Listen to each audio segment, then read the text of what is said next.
Hello, everyone, and welcome to a special transmission. Today, I'm going to be tuning into this upcoming solstice and talking about some of the astrological themes of this particular chart. And um, I'm going to put a little footnote because this is part 1 to 2 parts, which is tuning into the remainder of the year of 2023. It's interesting to me that the solstice is an equal point of light and dark. And in the northern hemisphere, it is the cardinal shift into the season of summer. In the southern hemisphere, it is the cardinal shift into winter. And we find with this particular point that there's a strong draw of energy, right? In we have a culmination of energy, a strong movement.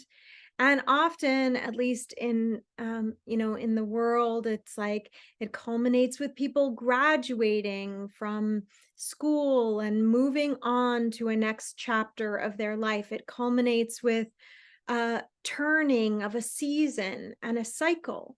And this is an important thing because with this particular year, what we've been seeing is a gradual and very significant astrological shift of where we are as a collective, right? That shift has been a part of the shift of, you know, the Pluto in Capricorn time into this time of Pluto in Aquarius. And then that shift has been a part of the Saturn in Pisces shift. But what's interesting about this particular solstice time is that Pluto has gone retrograde back into the sign of Capricorn. Saturn has also stationed retrograde recently.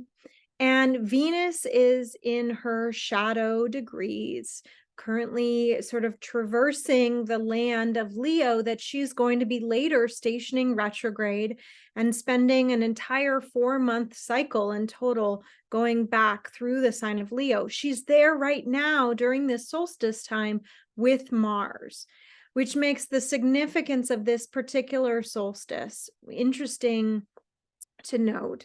Sun in Cancer, ruled by the moon, moon in Leo with Venus. I'm calling this illumination of our creative actualization. And a lot of that has to do with the reflection that I've been sitting with is like how creativity is inherently pushed by our suffering, by our struggle, birth by our desire to change, whether it is to change our environment or to change the way we feel. All creative movement comes from the root of that, what we would call eros, or the creative life fire. And it's so interesting to me to see Venus and Mars and Pallas Athene in the sign of Leo, really all that energy moving us towards this creative self-actualization. Now, Jeffrey Wolf Green talks about the Leo archetype, especially the Leo Venus archetype, as like the necessity is self-realization through creative actualization.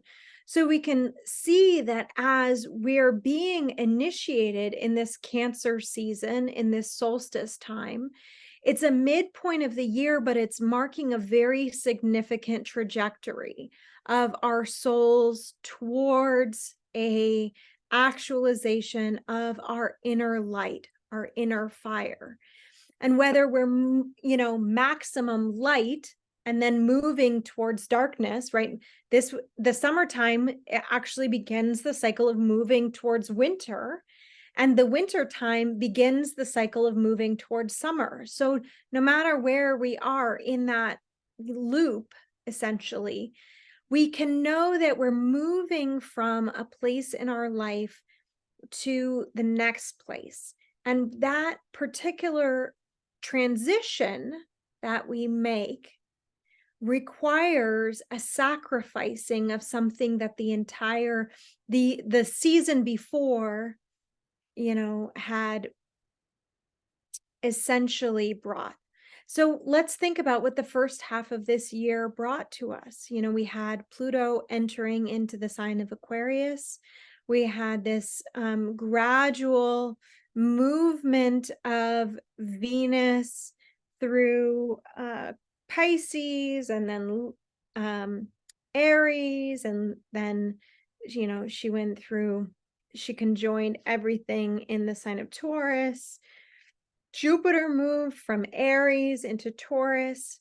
So much progress has been made, right, in our lives relative to this first half of the year.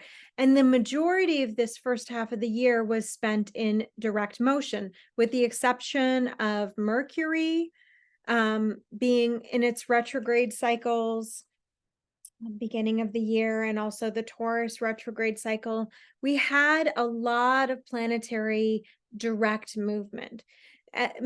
Significant that what we're trying to move along, all that Venus, even in her square to the nodes, was pointing towards this North Node in Taurus, grounding, building stability in that which we desire to grow in our lives.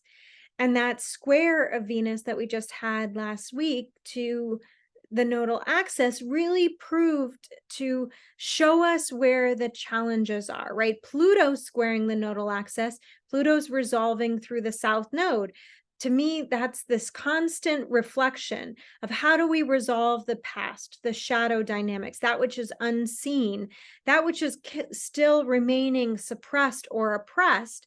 And it, ultimately our denial of self-value, self-love, self-worth comes from those shadow parts, right? It comes from the places where we feel wounded, betrayed, hurt, or abandoned.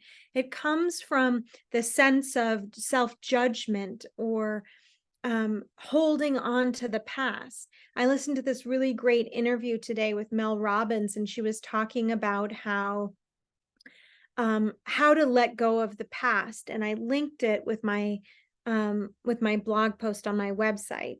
But this was a really profound interview, because one of the things that she mentioned was that there's several different ways to let go of the past, but she was talking about it as a natural cycle of the change of seasons.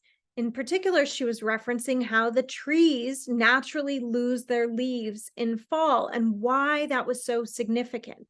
So here we have a significant change of season. And what she inspired me about was that there were several really key points, and I won't give it away. I really would recommend listen to the interview. It's incredibly inspiring, the podcast episode.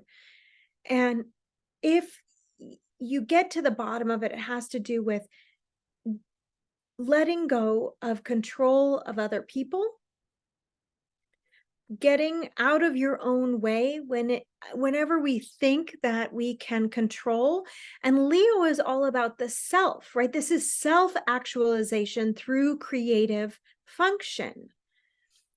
The sun is our solar light, our self illumination through the vulnerability of our emotional body.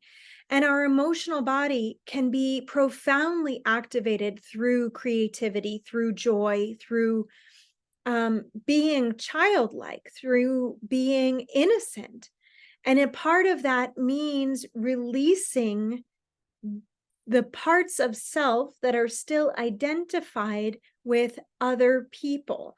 Right now, we're still working with the nodes in Taurus and Scorpio, and that's a really significant thing. It means that Venus is ruling the North Node. In a month's time, as we get into the second half of this year, we're going to be working with the nodes in Aries and Libra, right? Venus ruling the South Node. So a big part of this solstice, right, this midpoint of the year, we have a really clear marker and a very big distinction of tipping light, changing season, shifting the dynamic, is both this shift that's coming next of the south node ruler being Venus as opposed to the north node ruler being Venus. And that will coincide also with Venus's retrograde cycle, which includes a very interesting cycle of squares. So the first being a square to Jupiter during that cycle, the second being squares to Uranus during that cycle. And because these are all retrograde cycles, they're going to happen 3 times. So I'll get into that more when we look at the second half of the year in part 2 of this video.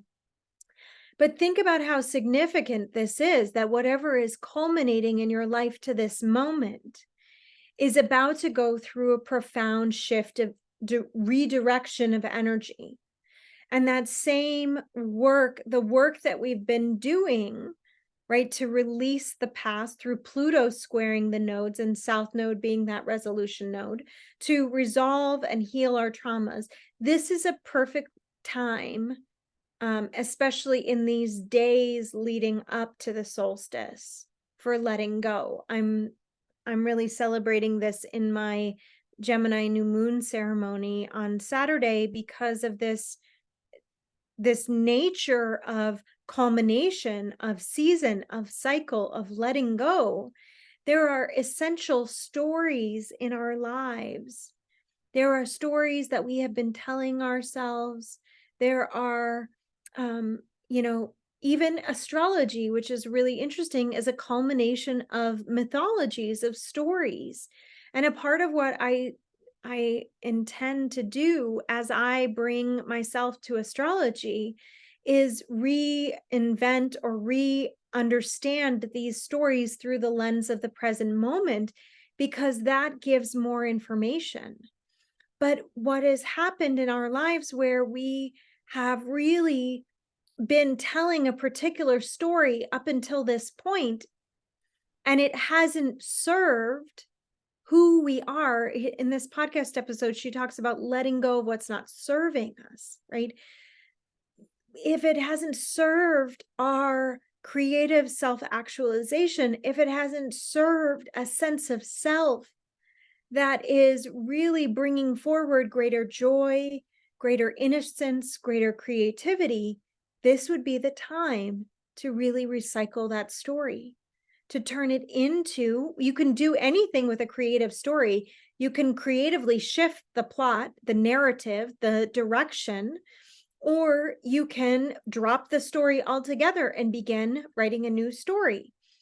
And this tipping point in this year also says whatever is not resolved in our lives, in our relationships, in our life story, now is the time where we really get into unearthing and digging more deeply into the roots of where that story originated from. And I said this in my week ahead last week, if there is anything that we're carrying with us from the past that really doesn't honor the truth of who we are, now would be a good time to let that go, right? The truth of who we are is loving, creative, expansive, and has unlimited potential to become that which we deeply desire most, right? That's the calling, the core calling of Pluto. Wherever we think of Pluto as stirring up the shadow elements, it's really only doing that as a purification process, as a process of evolution. Because think about the people in your life that trigger you, the relationships in your life that have been challenging. Think about all those. It's grist for the mill. They are the very people who are forwarding your evolutionary impulse. And when it comes down to it, whether we're letting go of being triggered or whether we're letting go of, that relationship, or we're claiming self-value and we're claiming self-responsibility and making the very clear shifts to being more loving beings in our own lives, to being more creatively actualized, that means that often we have to release the same things that we might judge about another or that we might reject in ourselves, right? We might have to face deeper parts of shame or unworthiness in order to claim our worthiness to create something that we love, right? Any part of us that is in the way. And a lot of what I've been working with this week, I'll share it with you, is the wheel, the astrological wheel, as if it's a wheel of creation. I did this watercolor. You probably can't see it very well, but and I took the wheel and all the houses and I placed myself and my family and my desires, and I did this in watercolor. And then in the center of the wheel is me, is you, right? You are, Earth is the center of the astrological wheel, as above, so below. We're looking at the reflections of ourself through the lens of astrology.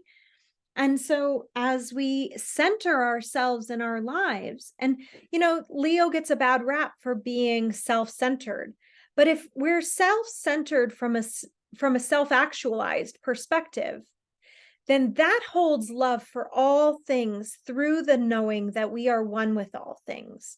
And if we know that we're one with all things, then healing our past, releasing hurt and judgment, releasing self-doubt, releasing victimization, healing the stories and the trauma, actualizing our hearts, really giving ourselves permission to go after joy, to go after the things that we love in our life, and finding the people and the supports and the relationships and learning how to communicate in ways that deeply nourish those relationships is only going to do good on this planet, right? So if you center yourself in your life and then you anchor in, where are the areas of the wheel that you're working to develop? Because just like your birth chart, there may be, strong areas where there's a lot of planetary influence. There's a lot of energy in Leo at this time. There's a lot of energy in Taurus. Different things are speaking to one another, right? Like Mars is moving into a trine to Chiron, right? So that can be some healing relative to where we've been wounded around our own will. Like if you've initiated something and initiated something and initiated something, and in the past you've been hurt or you've made mistakes or it felt like difficult, this might be the time where you finally realize to initiate something without attachment to anything but your joy, anything but your own creative actualization, which is great because if you're doing things for other people's sake, or you're amending yourself or parts of yourself, or you're trying to control desires that you have and not being clear about what you want, right? This can stifle movement, forward movement. And so where we use creativity. So I wrote all around the wheel the things that I will create in my life.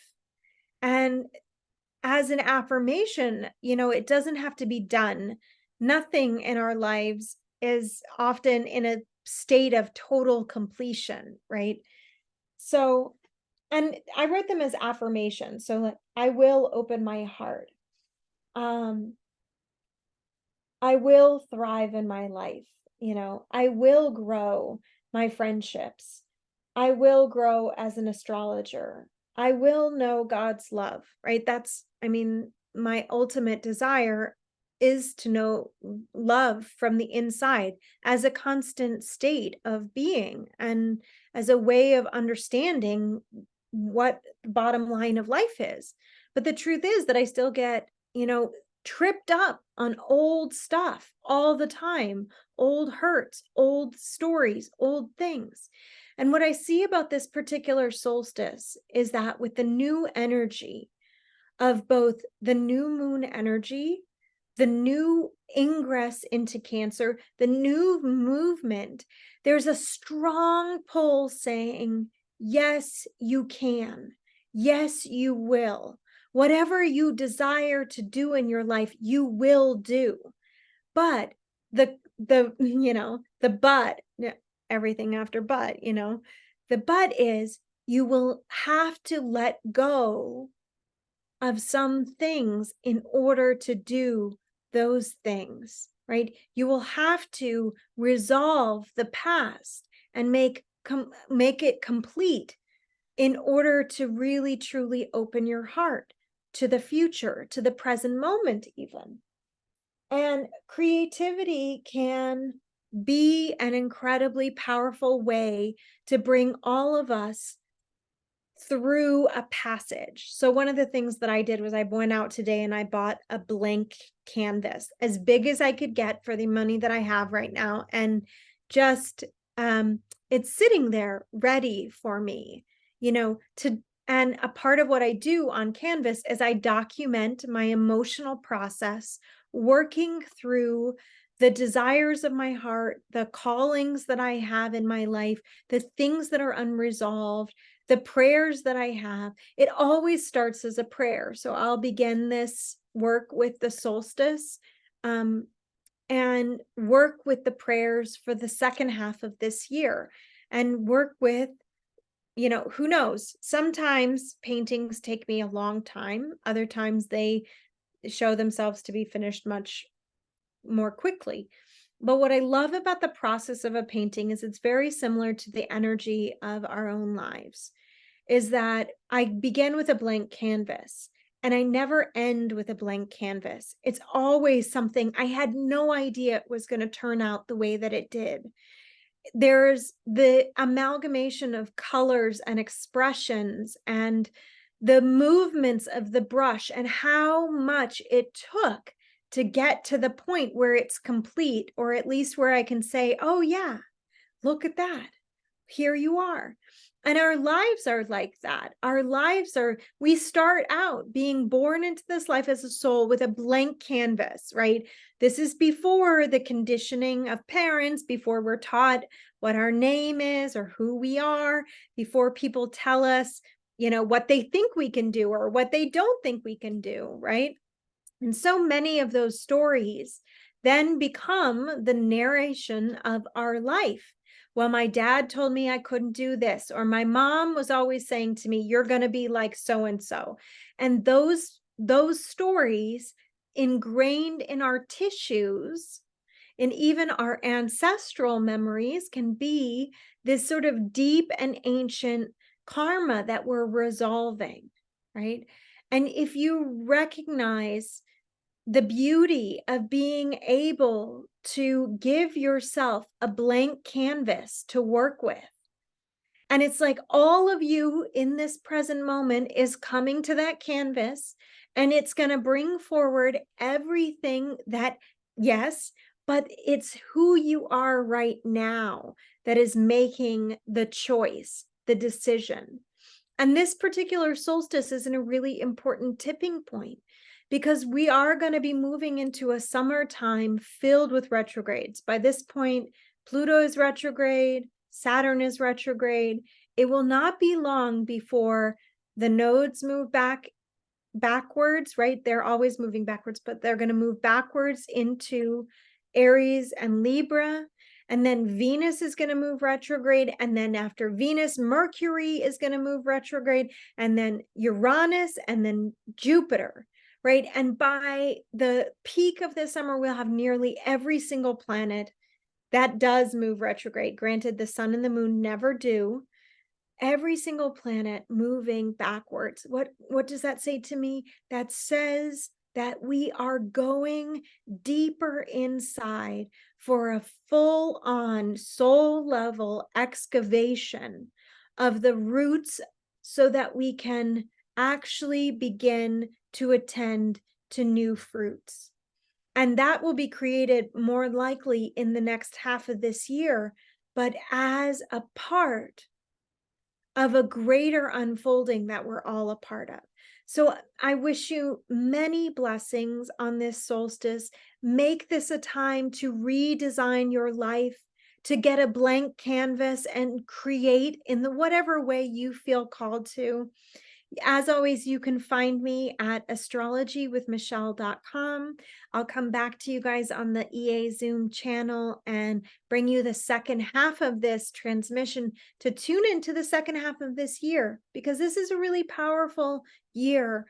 And I don't want to miss any part of it with you. Being able to share with you is always my deepest honor and gratitude to everyone who watches this. As always, leave me your comments in the video and let me know if there's something that touched you or sparked you.